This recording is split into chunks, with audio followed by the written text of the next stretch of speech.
Good morning, good afternoon, good evening, everyone, and welcome to the next Global FP&A Trends webinar. I'm Larissa Melnichuk, I'm Managing Director of International FP&A Board and FP&A Trends Group. And today we are going to discuss a very timely and important subject for FP&A. It's about the power of driver-based and predictive FP&A. Just very quickly, let me give you the overview of the agenda. The first one is FP&A evolution, how we're moving from traditional to digital FP&A. Then we will look at the relevance of driver-based planning, and then, of course, the power of predictive and prescriptive analytics, and moving to digital FP&A as well, practical insights of this. We will have conclusions and recommendations, and we will have a Q&A session as well. This is a great opportunity for us to meet our international panel. And when I mean international, it's true so, because we have speakers from Shanghai in China, from London, UK, and also from Sydney in Australia. And the first one is Rex Gu, who is CFO at Maersk, Far East Operation. Rex, you're welcome. Having me. Just wanted to a quick introduction of Rex. So Rex is CFO at Maersk at the moment, been with this company for for a lot of years. So it's like 17 years, I believe, Rex. Also a lot of international experience, a lot of qualification, and now working on his PhD from Bocconi University in Italy. So nice to have you here, Rex. Our next speaker joining us from London, Gordon Stewart, CFO at Unit 4. Hi, Gordon. Good morning, afternoon, evening, everyone. Glad to be here. Looking forward to the session. Welcome to the webinar. So Gordon, he was speaking at our previous events. You must know him. Responsibility for the whole global operation of Unit 4, with a lot of experience also previously also working for different leading organizations, but with a passion on analytical transformation. And today, Gordon will be talking about driver-based planning, the power of driver-based planning. Welcome, Gordon. And our next speaker is joining us from Sydney in Australia, Rohan Lienich, who is CFO Pacific at Signify, or how you previously called this Philips Lightning. Rohan is a member of our Sydney FP&A board and presented at our opening event over there.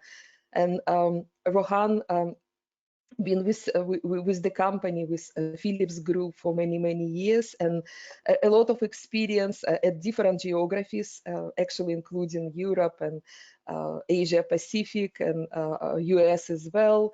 And today, Rohan is going to share with us experience on digital FP&A, on predictive and prescriptive. Rohan, you're welcome. Hi all, thanks for having me here. Thanks, Larissa. Thank you so much. And a very quick introduction of my experience. So I'm based in the UK as well. At the moment, just in my home office here in the UK. British qualified accountant, former practitioner, always run FP&A, always worked in FP&A and really passionate about this. And for the last 6 years, I'm running my own company. And before we start, I would like to say thank you so much to our global sponsor, Unit 4, one of the world's leading provider of a powerful corporate performance management solution and FP&A system. Thank you so much, Unit 4. Thank you for your great support. Very quickly about FP&A Trends Group. We are traveling the world digitally at the moment because of all the restrictions, but we're in 27 cities and 16 countries on 4 continents. And in Asian region, we have 5 chapters and we have 4 chapters in Australia. Hope to meet with all of you at least in this second half of the year, next year. Quick update on the webinar. So 1 hour, your participation is welcome. We will have 2 polling questions. We will have interactive Q&A session. Please use your chat box, and you can start using this chat box as soon as presentation started. And even if we don't have enough time to answer your questions, we will do this through email. And of course, networking is important. So if you would like to connect directly with our speakers, you're welcome to do this through LinkedIn, but mention this webinar. And at the end of the session, we will have feedback, and your feedback is very valuable for us. Let me set the frame for this today's meeting. Very briefly, to remind you about this cone of uncertainty, which is a great demonstration of the incredible environment where we are. So in this situation of uncertainty, when predictability span is decreasing, it's absolutely not realistic and not reasonable for us to have only one plan and forecast. So we are talking about scanning the environment with scenarios and scanning the environment for risks and opportunities. That is why predictive planning is so important. There are many different definitions. I like this one, which is coming from Thomas Davenport. So this is a decision-making platform for you. This is extensive use of data, statistical, quantitative analysis to develop predictive models to facilitate fact-based decision-making process. And very briefly, just to remind you the concept of driver-based planning. A very simple one, and I presented this to you graphically. So this is our driver-based model that is driven by key business drivers, both internal and external, and of course output, something that you would like to scan, whether it's your profit before tax or return on assets or return on equity, and so on and so far. And what I want to say that even simple, humanly defined driver-based planning, it makes such a difference, especially in this incredible environment. But obviously, we are talking about human intelligence and machine intelligence working together. So when you have your driver-based model that has drivers that generated by both humans and also generated by statistical models, and you use even machine learning algorithms. When you use the 2 powers, it's definitely very, very powerful. This is the plan. This is the model, predictive planning maturity model that we developed. I'm not going to go into the details. We are working on this as we do in the global research on artificial intelligence, machine learning, and digital FP&A. But this is just a demonstration for you that we're all at different level of this maturity model. And of course, we would like to be at the leading one when we use driver-based planning, when we use artificial intelligence, machine learning, predictive, prescriptive, in order to plan a forecast practically in real time at different levels of your organization. So this is the goal for us to be in this incredible environment. But let us remember about importance of human intelligence and artificial intelligence, machine intelligence going together, and of course the clever process. Those are this is the formula for digital FP&A success. It's called Kasparov's law. We adapted this from this law, and I think it's a great demonstration of the formula of success of digital transformation in FP&A. So this is the first presentation from Rex Gu, CFO at Maersk, Far East operation. It's about evolution of FP&A, moving from traditional to digital. Rex, you're welcome. Thanks, Larissa. Just check if you can hear me. Yes, it's Perfect. All good. Yeah, thanks for having me here. I think I've been joining some of the sessions in the past with the FP&A group, and always to receive good questions. I'd like to engage with many of you who are on this journey together to identify the future of FP&A. Thanks for the slide. Moving to the next one, thank you. This is a chart which I personally made, trying to illustrate what kind of a journey many of us are on in terms of the FP&A evolution. So on the verticals, this is what I put, the digital capabilities of an FP&A team, from the transactional moving towards advanced analytics. At the same time, on the verticals, is a sort of a time dimension is our role as P&A, whether it's as a historian looking at the past or proactively serving as a business partner, engaging, influencing the future. That is precisely, as I put in the note, moving from hindsight to foresight. If we move diagonally from the bottom left, that is the finance, transactional factories. It is a repetitive lack of sort of a value creation, and also mostly serving dwelling in the past. But for the future that's ahead of us, that is a P&A as a business partner, doing the business partnering works, providing the predictive, and most importantly, prescriptive partnering to our business, leveraging the digital toolkit we have. When we're preparing the presentation, I think Larissa asked me the question, so Larissa, what's in your view, who is a capable, competent digital FP&A? That's definition I put out there actually in the slide, which you can download afterwards.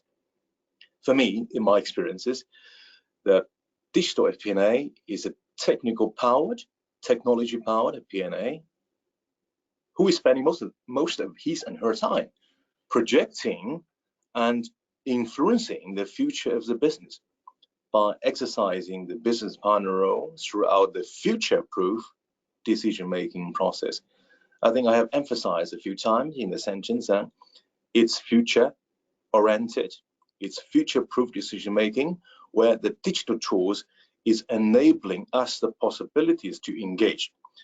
And the graphic beneath basically tell the relationship, or in simple terms, what data analytics and decision-making looks like.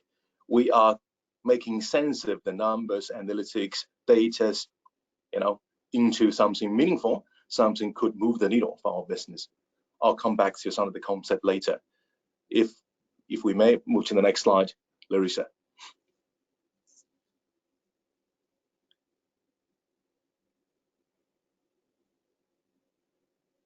Thank you.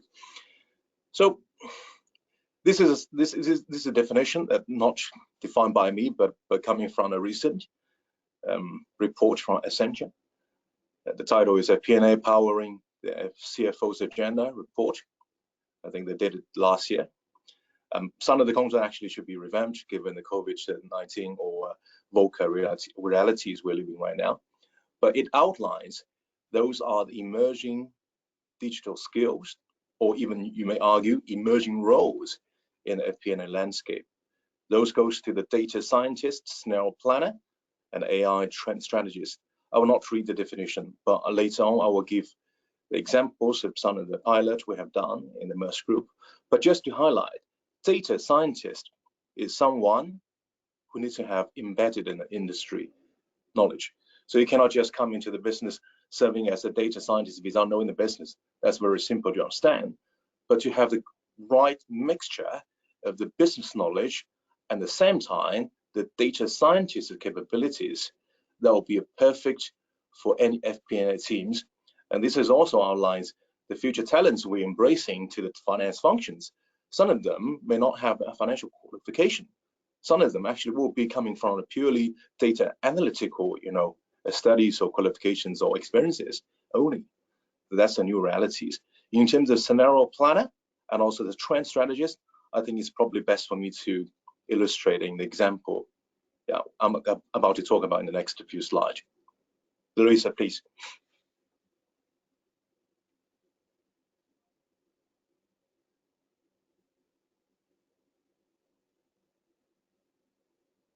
Perfect, thank you. I appreciate your patience with the slide delay. In terms of FP&A's role in a digital age, as a scenario manager or scenario planner, this is exactly what we've done. You can see the different charts here, but let me give you a story and follow me. At Maersk, we are leading, actually one of the largest logistic and shipping company in the world. We do export, import on a daily basis, carrying almost 19% or 18-19% of the global trade in terms of containerized volumes. In the various responsible for financially, that is called Far East. That covers Greater China, Korea, Japan. Some of the areas are definitely the top busiest ports in the world. We do a lot of executions and operations on a daily basis. If you imagine the large vessels calling different ports, and some of them, actually most of them nowadays, are facing a lot of operational challenges, give it be the weather disruptions or the COVID-related restrictions coming from the port, coming from the customs, coming from all sorts of ways. For us, it's importantly to execute the operation for Maersk Group at a possible, the least cost on our book. At the same time, the best possible, the service qualities for our customers. But often it comes to the decision making where we're not sure, what is the customer's felt impact, and at the same time, what's going to hit our cost book for the weeks and months to be. It is where finance team, FP&A team come to play, where we have digitized the decision-making framework and allowing the business to simulate different scenarios for each of the possible outcome, possible decisions, via the tagline in terms of price, in terms of the customer impact, to crystallize decision-making in a way that everybody bearing the cost consciousness, and at the same time, the non-financial data, non-cost data like customer experiences, and also considered.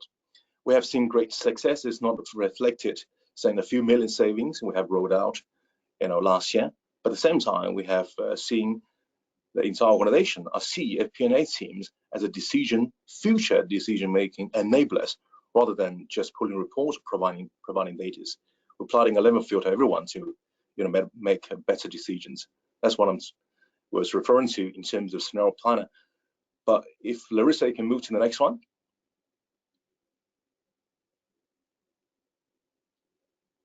Thank you. This is part I keep telling my team and my stakeholders also agree with me, the sexy part of finance team, of FP&A teams. And that is, we not only be able to leveraging the data of the past, but we are developing algorithm, or developing, identifying certain trends, all compounded by the abilities to simulate for the sensitivities, for the scenarios, and now we apply that in the contract negotiation. So in the areas that my FP&A teams is responsible for, we are in charge of quite large of $1 billion worth of spending on annual basis with some of the biggest terminal port operators in Asia, in Vice Asia. And every year we come to the contract negotiations, where millions of dollars goes into the annual contract, where our procurement function, finance function, often missing the module of how to make sure we make the best deal possible. So this is where we have made tremendous effort to digitize our previous contract, identify the patterns where we often fall into the pitfall as giving away the benefits we could actually actualize. And we apply a lot of advanced analytics, and this is where I'm proud to say that in a few tryouts we have done, in the example we have seen, this is actually goes to one of the contract negotiations we have done in the Republic of Korea, South Korea, that we have generated quite a bit of a saving, and this is where we're going to change the game. So when FP&As come into play for contract negotiation, we have a toolkit, we have the mindset actually, as well as we have an institutionalized process where finance FP&As can creating the value, simulating what is the best possible future, financial future for some of the critical decision making we have here. And I guess that's the end of my presentation, gives the time allowed. And back to you, Larissa. Rex, thank you so much for sharing your practical insights with us. Fantastic to see these new emerging roles that are already working in your company. I would like to ask Gordon Stewart to comment on this. Gordon? Hey, thanks, Rex. Thanks, Larissa. Yeah, great story. I think I've just a few kind of build-on points I'd make. When I think about this, I also think about what's the role that FP&A has as the storyteller as well. So we have all the kind of the hard maths that we do to get to it, but then we need to be able to kind of articulate it in a way that resonates with the organisation. So that kind of communication piece, I think, is super important as well. I think it's interesting as you think about the skill sets that you need to have in the team. I think when FP&A functions first appeared, there were the accountants in the group that were a little bit more outgoing, and the ones that were more kind of commercial. But as you think about building the team structure and where you recruit people from, there's great value in getting a good mix of people, not just people from necessarily from an accounting background. So taking people on a rotation out of the business, bringing people in that actually understand the business operations from a kind of practical running it perspective, to sit alongside people that are the data scientists, the trend guys, the modelers, etc. I think when you think about the training to get people to these positions, it's not a kind of linear about some accounting standards type role. It's very much thinking about the kind of the neural networks, the AI and machine learning, and how do we kind of build all that into the tasks that we do. So I think all of those things are super important. And also the use of non-finance data in the models as well. I think, again, historically, people have tended to look to an FP&A team and they'll just kind of use the finance data in front of them, but being able to kind of knit it together with the non-finance data to really give them kind of true business insight, I think is a super thing. But yeah, great point. Thank you so much, Gordon. Thank you for your commentaries. And I would like to invite Rohan for quick commentary as well. Rohan, you're welcome. Hi, Larissa. Thank you all. I'll be really quick because we're behind time. I think I just need to point out one thing about that slide of Rex, that emerging digital trends and the value of data. I mean, either we don't have good data in most of organizations, or when we do have good data, we don't really use them well. I think with the emergence of the data scientists and stuff, organizations slowly need understanding the value of the data and value of the prediction power when the digital comes together. So quickly, I just want to remind there that the value and the power of the data is a big piece in the journey, and to pay attention to that. Thanks. Thank you so much, Rohan. Thank you so much, Rex. This is the timing to ask our audience about those emerging roles. I would like to open the polling question. And please, if you can start voting when I launch this poll. It's all about those emerging roles that Rex mentioned. So please, can you start voting right now? For the mentioned emerging FP&A roles, such as data scientist, scenario planner, AI trend strategist, for your organization, you already have one or two of them in place. You don't have those, but see potentials to put one or two in the next year. I don't have, but you see potential to put one or two in the next 2-3 years, or you don't have any of those now, and you don't reckon you will ever have this. So probably it's not so important for you. So please, if you can continue voting, if you can choose only one option that is relevant for you. I can see that more than 50% of you voted just a few seconds, and I'm closing the poll and I'm sharing the results with everyone. So those are the results. 21% of you already have one or two of the roles in place. 32% of you don't have, but plan to implement in the one or two in the next year or so. And 28% plan to implement this in the near future, in 2-3 years. And 18% of you don't think that it's necessary, or maybe you don't think it's possible in your organization. Rex, a quick commentary from you. Are you surprised? Yeah, I'm actually slightly surprised on the 21% of the participants. Your organization already have one or two of them already in place. That's just reflecting the caliber of the coin dialing participants today. And if the overall, right, is over 80% of the respondents suggested, right, is at least for the next 2-3 years, they will see these one or two roles come into reality. This is just a very encouraging sign, to say the least. Thanks, Larissa. Thank you so much, Rex, for your commentary, and thank you to all of you for your voting as well. I'm hiding the results, and we will move on. And now let us look at the power of driver-based FP&A. So as you can see, we are moving, some of the organizations, they have partially driver-based model, but some of them already on fully driver-based models. The next presentation is about this. Gordon Stewart, CFO at Unit 4, the relevance of driver-based planning during these incredible uncertain times. Gordon, you're welcome. The microphone is yours. Thanks very much, Larissa.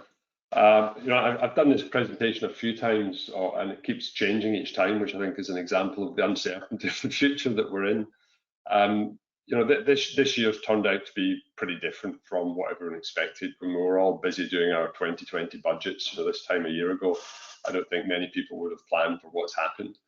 So when we think about that living in the uncertainty and what the future might hold, it's worth just reflecting on how we normally plan and how we normally operate and adapt as humans. Typically we rely on established patterns to predict the future. We look and see what's happening, and we base it on our past experience. But in the current environment, that doesn't really help us. And the uncertainties that we're dealing with are both in terms of the magnitude of the uncertainty and also the duration. I think on a day-to-day basis, we think we're moving forward, but then things kind of take a step back or it goes sideways. And all new scenarios that appear in front of us make it difficult. And it's important, therefore, that as business leaders and the roles we do in our businesses, we think about the new models that we need to build and new approaches, or at least look at how we adapt what we do just now to be able to kind of cope with this. And I think one of the key things is we need to be in a continuous learning mindset and have the flexibility to reflect what happens around us, which typically will involve multiple iterations of scenario planning, of thinking about what we do next. I worked for a CEO a number of years ago, and he was asked the question once, what do you do about long-term planning? And his answer was, I stamp it out wherever I find it. And I think that was, it was half in jest, but also half true, because, in a fast-moving business environment, you can't set plans that are definitive for 5 or 10 years. I worked in the oil industry about 20 years ago, and I remember building the 20-year planning model. Trying to even contemplate doing something like that in the business I work in just now, which is a software business, or any other businesses that are facing the current changing environment is just kind of impossible to contemplate. So if you can click to the next slide. One of the, or some of the pitfalls that we typically fall into based on our past experience or our kind of natural conservatism and how we want to react. Firstly, optimism bias, where either collectively or individually the organization is too positive. It kind of wants the best to happen, but that isn't necessarily going to help. We assume that things will recover faster than they are. We assume that we'll have minimum market closures, we'll have, transport restrictions uplifted. And typically what happens is you build too mild a set of scenarios, and you don't actually get to the kind of the doomsday or the far end scenario. And I think you need to think of what this full spectrum of outcomes could be. So really kind of test that you're not demonstrating that optimism bias. I sit on the board of a couple of companies as a non-exec director, and one of the things that as a non-exec I push hard on it is this point, because it's when you're an executive in a business, you want the best to happen. When you're a step away from the detail, it's sometimes easier to kind of challenge management and make sure that they're properly thinking about the range of outcomes. Information instability really reflects the fact that in these days the economic data that we rely on for our forecasting is not reliable. There isn't one single or likely scenario or outcome, and therefore really getting to and understanding the sensitivity of the business to those changes, which is really the starting point of thinking about a whole driver-based approach. So that as you think about the data you use, what are the range of variations it can be? And we'll talk about that in a minute. Similarly, you can end up with the wrong answer because the data you believed was correct, in fact, isn't correct. So you have to continually revisit your assumptions that you're making. And the paralysis by analysis, where we all like data, we all want to be able to get to the right answer. And that's not always going to be possible when the data is either not reliable, changing rapidly, and therefore we need to be able to kind of act on what we know and then adapt and iterate. Unit 4 at the beginning of the year, we decided we needed to kind of play both offense and defense. So we took all the actions we could from a defensive perspective around our kind of cost management, cost avoidance, changes in business operations.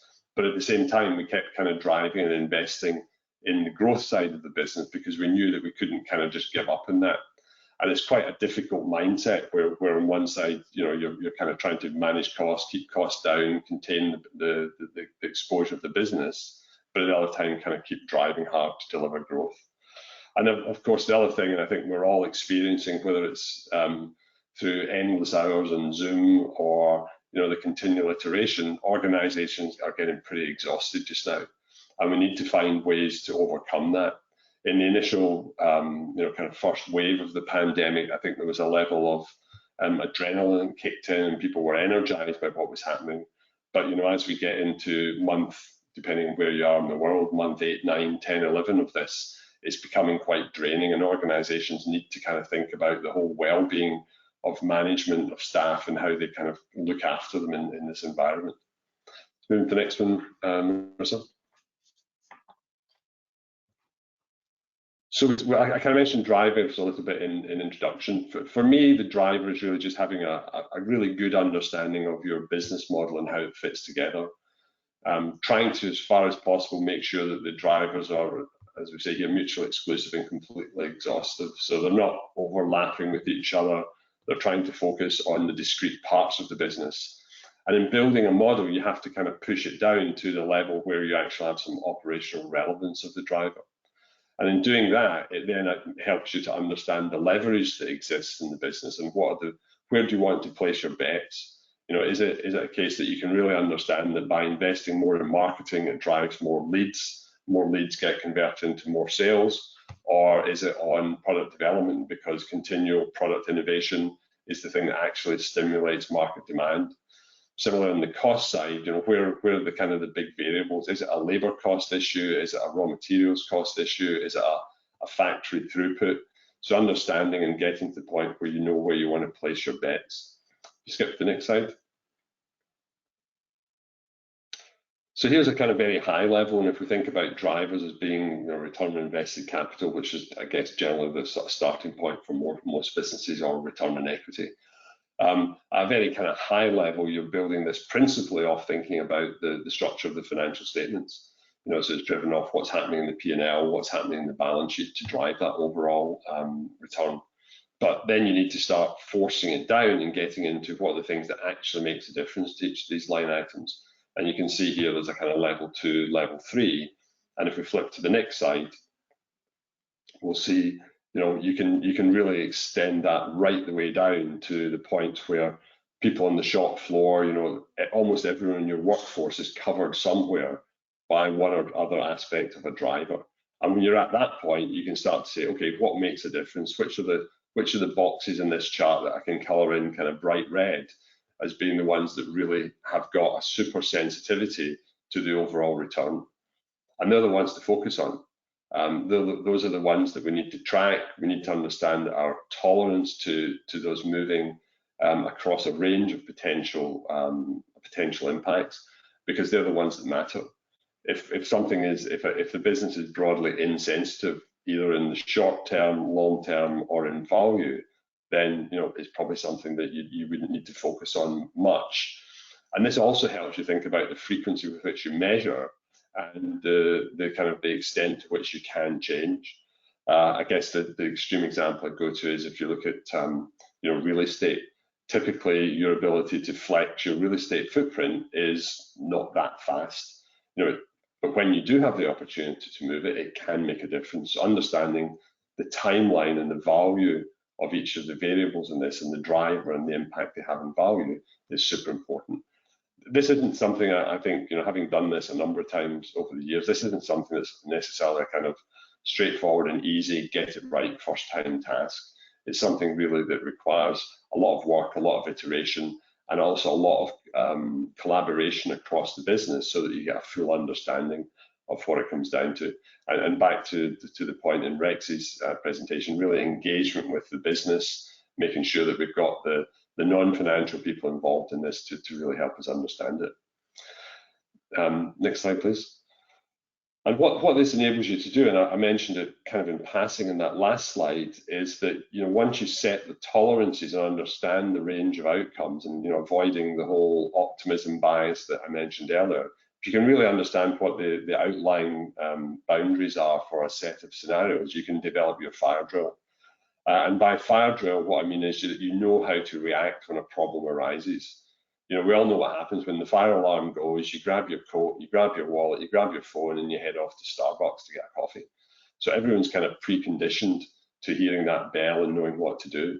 We need to be the same in our businesses, because we need to be able to react quickly, and not when something happens, we don't form a committee and then work out who's going to be in the committee and when can the committee meet. We need to know how to act. And in a world of driver-based planning and modeling, where we can set the scenarios, we can understand the key drivers, then we know how to react when we get out of tolerance and we run the fire drill. Next slide. So, to the polling question, I think if you looked at the answers to that question over a period of time, you would see a gradual movement of more and more people picking up more and more aspects of of FP&A and digital FP&A in particular. I think that everyone can see the advantages that we can drive in the business, and in particular the predictive nature and the technology and applications that are available to us these days to really build an integrated model across the business that can cope and rapidly produce the output that we perhaps don't necessarily get to ourselves. But the key thing is you still have to have built the model and understand how the business interacts to be able to kind of move in this spectrum as we go from the historic role, the historian role, as Rex called it, into the helping the business think about what has to happen next. And on my final slide, just the kind of key takeaways.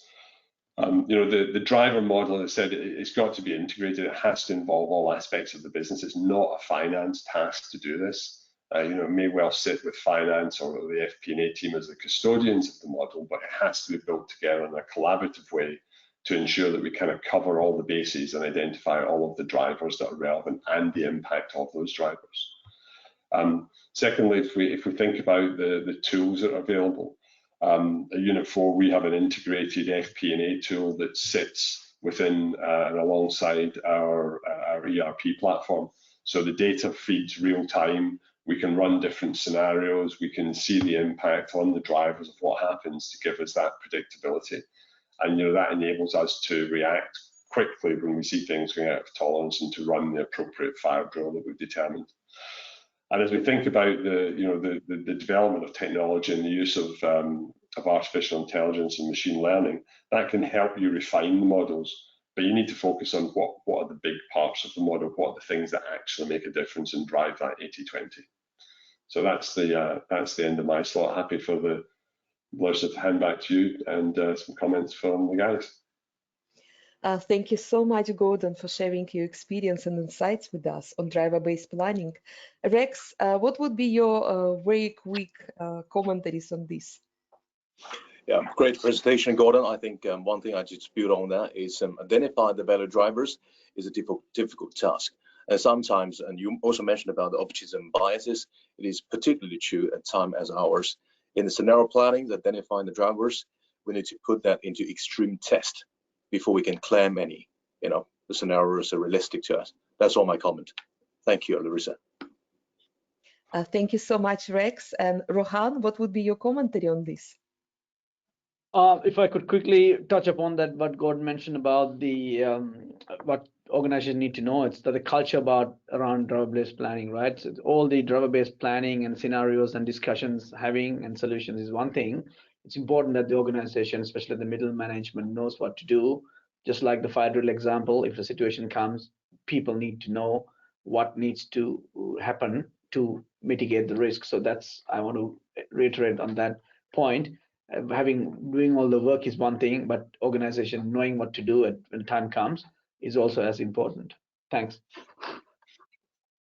Thank you so much, Rohan. Thank you so much, Gordon. Now, this is a great timing to see what would be the description of your process. How would you describe your current financial planning and analysis process? I'm launching the second poll. And I would like to ask you to start voting as soon as you see the options. Please choose one of those following options. How would you describe your current FP&A process? It's static, not predictive at all. It has some predictive elements, for example, some drivers. It's fully driver-based. It's digital, you're already using automation, predictive, prescriptive, and artificial intelligence, machine learning. Please, can you continue to vote? I can see that more than 50% of you voted. Just a few seconds. We are closing the poll and we are sharing the results with everyone. We can see the results. Gordon, what would be your quick commentary on this? Any surprises? The majority of people, 68%, they have some elements of the predictive model. I think that's probably what I would have expected. You know, we're moving to a world where everything's telling us that this is a good thing to do and a good approach to have it. You know, I think by way of a quick commercial, we had our virtual global customer event Experience for You about 3 or 4 weeks ago, and we had a couple of customers there that use our FP&A tools talking about the benefits that they've delivered from that, and you know they've managed, a number of them have managed to deliver astonishing degrees of accuracy in their forecasting and planning by building models that they've really kind of gone to town in understanding all the drivers, the interactions of them. So, you know, if anybody wants to listen to that, just head to the unit4.com website and you'll find it there. But yeah, I think that's definitely the way things are moving. Thank you so much for your commentary, Gordon, and congratulations to those 4% that are already digital and to those that fully driver-based. Definitely moving to the right direction. Thank you for your votes. I'm hiding the results, and we are moving on to the next stage and to the last presentation. So let us look now at the power of digital, predictive, prescriptive, and even using some artificial intelligence, machine learning. Presentation from Rohan Linac, who's CFO Pacific at Signify. It's about the power of predictive and prescriptive analytics. You're welcome, Rohan. Good day all. Thank you, Larissa. The first slide, I'm going to start with the Gartner Analytics maturity model, just to remind us the journey. And I'm going to use this structure in the next 2 slides. If you could move to the next one, Larissa, to show the practical step-by-step approach that organizations that know our organization have taken steps in the past. If we start from the left, surveys show that around only 25% of the FP&A activity is really value adding. This is about the FP&A staff saying themselves. Because if you look at the traditional model of actual versus forecast, we'll collect data, a lot of data in different systems. People spend a lot of time get the data to work together even before they do any meaningful analytics. Then they come up with analytics and look at the past periods and look back and look at information and try to describe what happened. Then if you move forward from there in the maturity model, and the next step would be to invest some time and quality investment around the data. I keep going in my story about the value of the data, because data is the currency for the future. All your digital future work that you want to do is built on the good data architecture. So it's very important that you define structure, unit of measure, cube, whatever you want to do around the data, get that data clean and in a good position. After that, we can think about the driver-based thinking that Gordon was talking about, where you can build your organization in a more driver-based, scenario-based, option-based situation, where you can look at things in a very multidimensional way and start looking at things and bring that FP&A people into the dialogue from a 25% to more 50, 60, 70%, that thereby they're involved in more value-add work and they're driving decisions at that stage. If you move to the next slide, Larissa, from a driver-based planning, now the next step would be to bring some mechanics, intelligence, technology into the process. You put power operator, put some machine software, artificial intelligence, algorithms into the thinking. Now you get the process into the level of predictive. So instead of looking backwards, we look forward, and not just predictive. You also can define prescriptive, which is that this is what we do if this happens type of scenarios, whereby we bring this scenario, future forward-looking scenario concept into the organization, and also we get our people to, if you look further to the right, people also get our people to look into the situations and have the dialogues with the FP&A team, think of the concept, think of the investment, think of the risk, and we are driving a very collaborative discussion across the team, and we bring our FP&A team as a collaborative partner, and you can see the real power of the organization coming together and what the digital is going to add. The next slide, I'm going to take a real life example that we've seen in the sales forecast or target setting, but you can see at the bottom of the slide, it can be used in many other parts of the organization. So what situation here is that if you start from a sort of traditional method, I'll say sales target setting. Naturally, traditionally, you know, the sales managers want to have a lower target so they can hit their targets.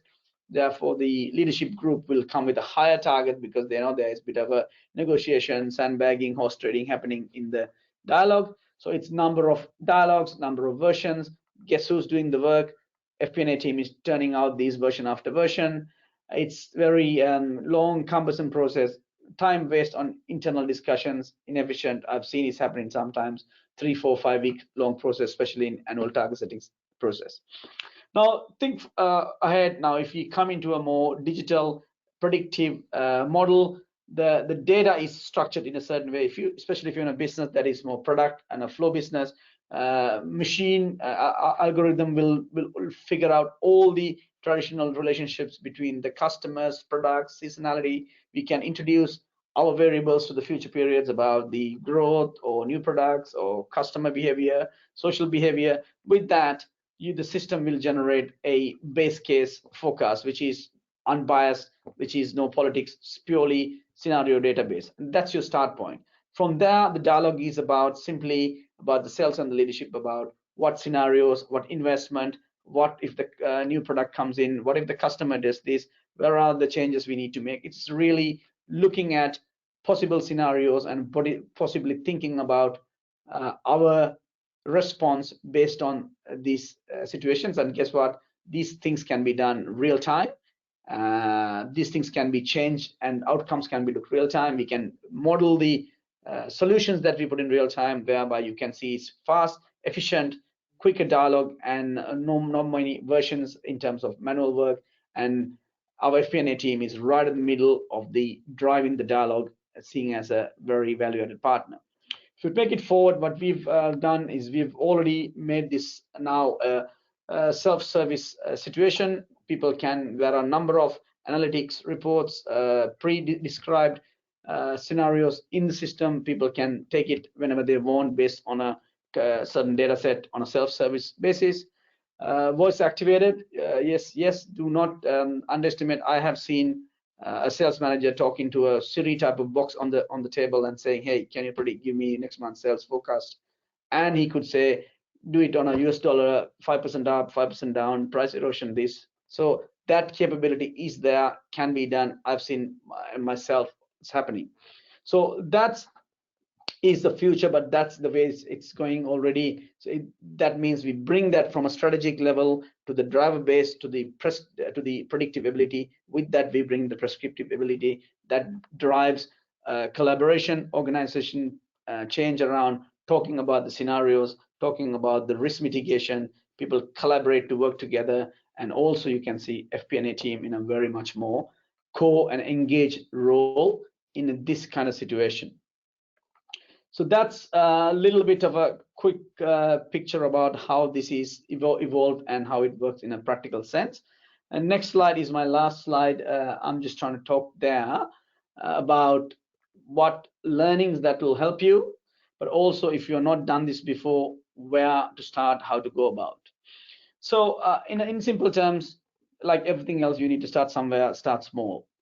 It sounds technical, but eventually it's all about people. It's a people-centric change, working with people and getting the best out of them and getting them to do more value at work. So don't forget that. And also need to understand the input-output relationship, what to change, what to expect. and need to be patient, because it might not give the answers you were looking for at the beginning. Allow time, allow to mature. It's all about not to throw away if it doesn't work. Play with the variables, play with the bit of software if it's there, and see what needs to be fine-tuned to get the kind of answers you want. Then, if you want to start this new, I would say, I kept going on this topic before. It is super important we think about the data and the quality of the data, because that is the foundation for any digital work that you want to do in the future. And start small. Do not wait for big investment. Start in a small business unit or a small customer and make steps forward and celebrate them. Let the organization know it's working. It is working here, though, therefore it can be worked elsewhere. And put in the driver-based thinking, planning into the planning model. And at that point, I think you've done a big circle, that a working system. All you need to do now is bring some technology, bring some software, bring some machine learning, artificial intelligence into the thing. Now what you're going to do is make it faster, make it work with a lot more data, and that will able to find out a lot of relationships that human mind cannot find, and both internal external relationships, and that will take you to the next level of predictive and predictive capability and the digital sharing of the data. So that's the steps forward to look for. And then at the same time, you'll see your human capital, your FP&A team is going up that. If I connect that to the first slide before, going up in that value add and driving decisions, involving decisions in the center of the discussion, whereby steering the organization decisions. That's the end of my presentation, Rosa. If you could, thank you. Excellent. Thank you so much, Rohan. Thank you for sharing your knowledge with us. I would like to ask Rex for 30 seconds key takeaways from this session. Thanks. Excellent presentation, Rohan. I particularly like the learning, the last slide. If you starting small, starting anywhere, I think one thing to contribute to that is we also need to secure quick wins, right? To ensure we are getting the confidence from our stakeholders, to ensure we have our license to operate for the digital future. Thanks. Thank you, Rex. And I would like to ask Gordon to give his quick commentaries on this presentation. Gordon? Sure, yeah. Based on the poll question where we identified everybody's moving in the direction of adopting this more, I think that the counsel about start small, get it to work, take the quick wins, get the organization to start buying in, it's super relevant. I think, find the parts of the organization where you're going to find some disciples. Who are the managers, what areas, which division, which country, that you think, yeah, there's really some people that want to do this, work with them, because having willing people on the boat doing this with you is much easier than trying to convince some people that might naturally be skeptical. But yeah, start small, iterate, and build it up and build it out. Absolutely. Thank you so much, Gordon. Thank you so much, Gordon, and thank you so much, Rohan. Just before Q&A session, I would like to remind you that please use your chat box to direct the question to us. And even if we don't have enough time, we will get back to you by email. As a conclusion, I would like to remind you about the importance of driver-based and predictive FP&A. So traditional methods don't work in this incredible environment when we have so quick and dynamic and practically place scenarios at different levels of the organization and practically in real time. So all of us at different level of analytical maturity, we were talking about driver-based planning model, which is produced by practitioners, by humans, but also we talk about the using technology, predictive prescriptive analytics, and even artificial intelligence, machine learning to help us with this, with decision making, with supporting the decision making, and with scenario planning. This is the timing now for a Q&A session. And we already have a lot of questions. Please continue to direct the questions through text box, through chat box. And the first question is to you, Rex. The question is, can the journey to digital FP&A be successful without full support of management board?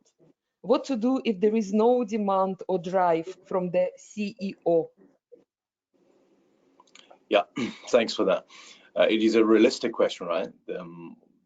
It's not just saying to secure the buying from the stakeholders and CEOs, right? This is related to what I just commented on Rohan's presentation, that is secure quick wins. Sometimes even quick wins require investment technologies, right? So how to secure the fundings in the first place? I think that's where the finance function, the FP&A teams need to forming sort of strategic alliances in the business areas where you can picturing a future where your insight advanced analytics can create concrete values for the business. Then making that business function align with you when you're proposing the funding request to the CEOs, to the board. That will be practical step forward. That's my answer, Larissa. Thank you so much. Thank you, Rex. The next question is to you, Gordon. The question is about your drill system that you described. Was Gordon's fire drill system generated warnings that the business need to address an issue because it has become significant? Yeah, but it's back to understanding what are your key leverage points, and what's your tolerance, what will you accept, whether it's, if it's factory throughput, if the factory throughput goes from X to Y and you suddenly find yourself outside of those parameters, and your forward planning and factory loading shows that you're going to get there, you know how to react. So either, you need burst capacity, or you need to start thinking about closing factories down. It's really to give you the early warning, the heads up that one of your major drivers is getting out of tolerance, and therefore knowing to act before it's too late. Thank you so much. Thank you so much, Gordon. The next question is to you, Rohan. The person who is asking this question is specializing in integrating financial and operational planning and analysis. So how have you overcome the biggest challenge of winning over the guardians of the status quo? Again, very similar question, how did you overcome the cultural barrier, the challenges that we have when people need to change?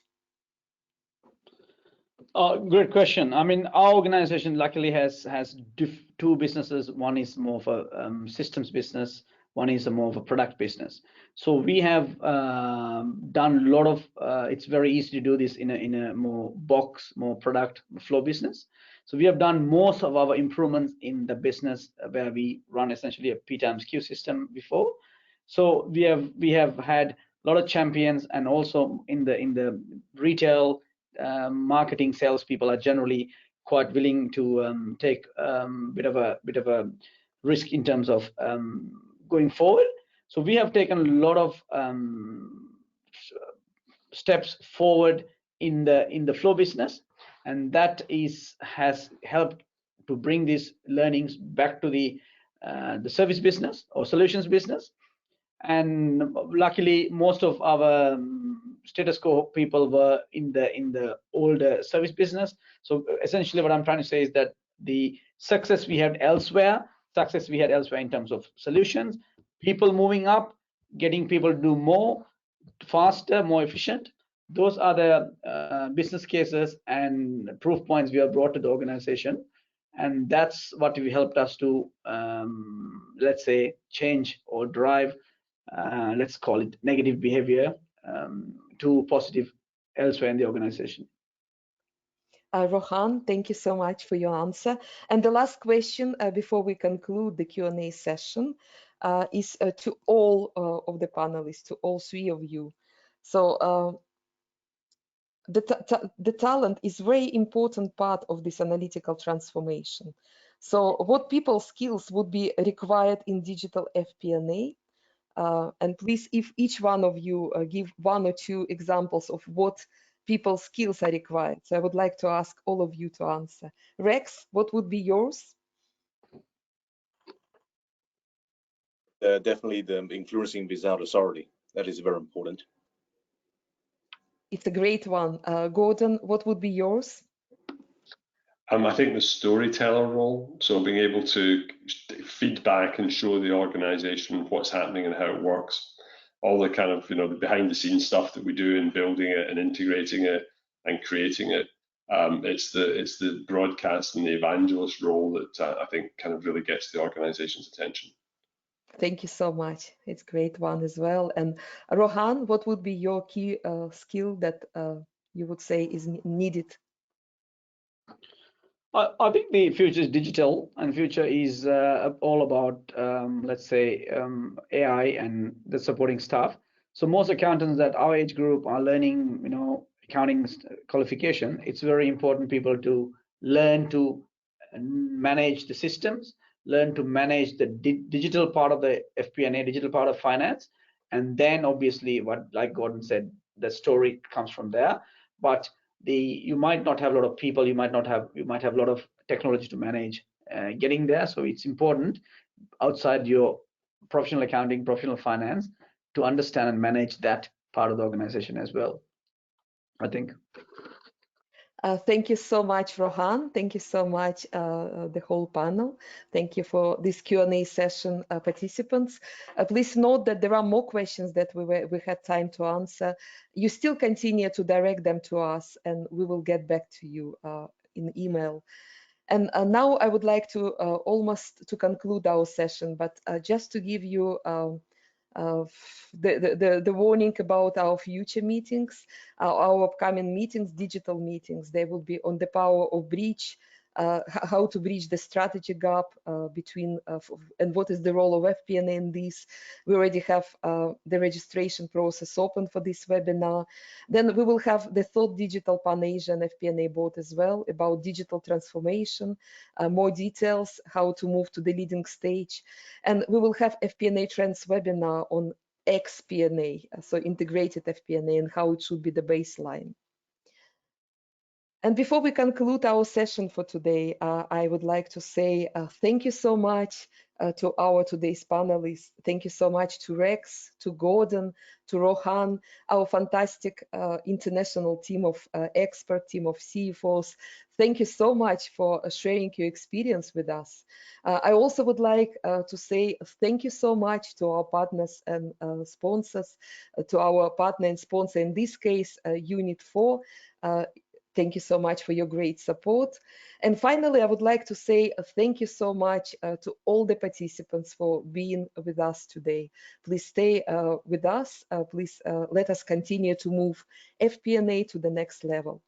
And now when I conclude the meeting, I would like to ask you to stay and to share with us your feedback, but let us be connected. Let us be connected through a lot of different means. FP&A Trends website, our LinkedIn group, YouTube, and Twitter.